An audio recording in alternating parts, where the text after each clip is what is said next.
Vamos a retroceder a octubre de 2025. El Banco Hipotecario del Uruguay, el BHU, de repente se paraliza. Se enfrenta a una crisis de proporciones mayúsculas. Pero la historia que le contaron al público, bueno, esa historia estaba muy, pero muy lejos de ser la verdad completa. Y esta fue la primera versión que todos escuchamos, la narrativa oficial. Tanto el banco como los medios estatales empezaron a hablar de un incidente informático.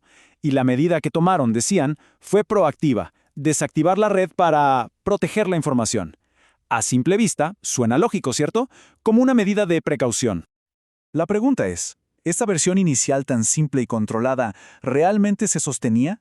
No pasó mucho tiempo antes de que empezaran a aparecer piezas de un rompecabezas totalmente distinto, uno mucho más preocupante. Y la primera gran pieza que no encajaba llegó rápido. Solo 4 días después de ese comunicado tan tranquilizador del banco, un grupo de ransomware llamado Crypto24 apareció en escena y básicamente hizo estallar por los aires la explicación oficial. A ver, Crypto24 no habló de un incidente para nada. Ellos describieron algo muchísimo más grave, un ataque de doble extorsión. Y esto es clave. ¿Qué significa? Que no solo entraron y cifraron los datos del banco para después pedir un rescate. No. Significa que antes de cifrar nada, se robaron una copia de todo. Y la cantidad que dijeron haberse llevado es simplemente brutal, 700 gigabytes. Para que nos hagamos una idea, es una cantidad masiva de información.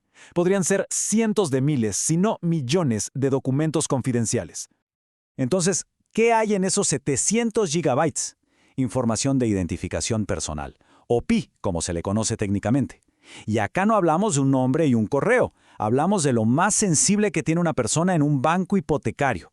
Contratos, títulos de propiedad, expedientes de crédito completos, o sea, el plano detallado de la vida financiera de cada uno de los clientes. Y es justo aquí donde la historia oficial se cae a pedazos. Pongámoslo lado a lado. Donde el banco nos dijo que fue un simple incidente informático, la realidad forense demostró que fue un ataque súper sofisticado de doble extorsión. Donde nos dijeron que desactivaron la red para proteger la información, la realidad es que lo hicieron después de que los 700 gigabytes ya se habían ido. La conclusión es inevitable. La versión oficial no resiste el más mínimo análisis técnico.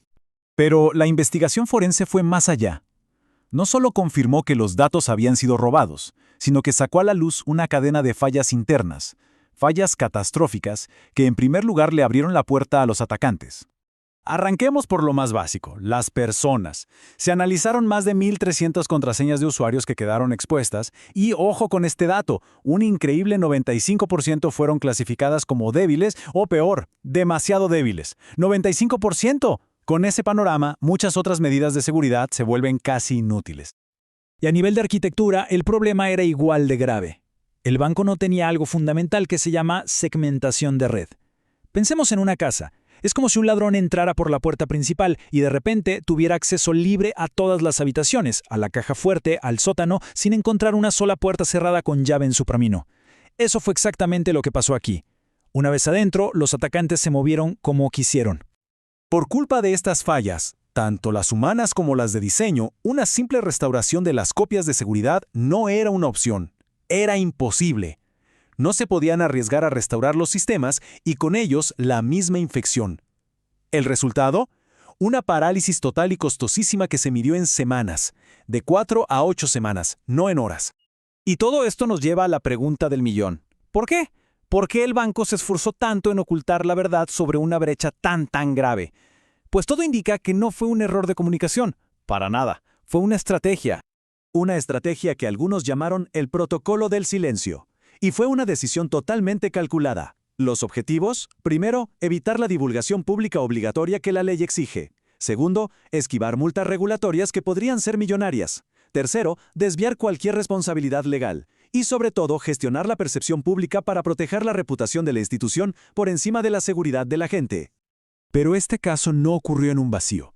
Para entender el contexto completo, hay que hablar de un experto en ciberseguridad, Alberto Daniel Gil, conocido como ADH. Él es una figura clave porque no solo vio venir este tipo de desastres, sino que lo enmarcó en un concepto muy potente: el pago de una deuda cibernética nacional. La idea de ADH es brillante y a la vez preocupante. Él sostiene que Uruguay invirtió mucho en construir una infraestructura digital moderna, muy ambiciosa, pero se olvidó por completo de la parte de la seguridad, de los cimientos.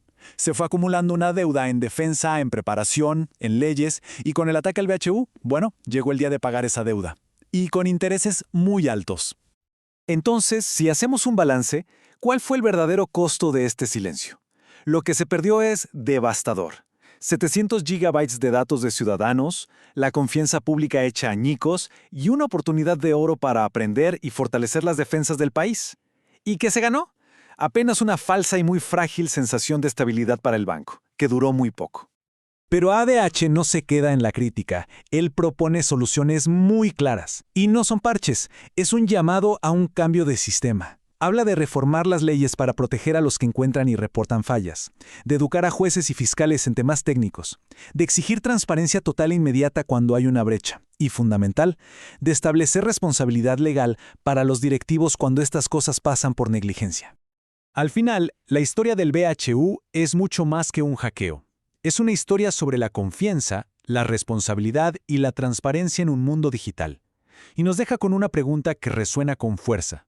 Cuando las instituciones eligen el silencio para protegerse a sí mismas, por encima de la seguridad de la gente, ¿quién termina pagando el verdadero precio?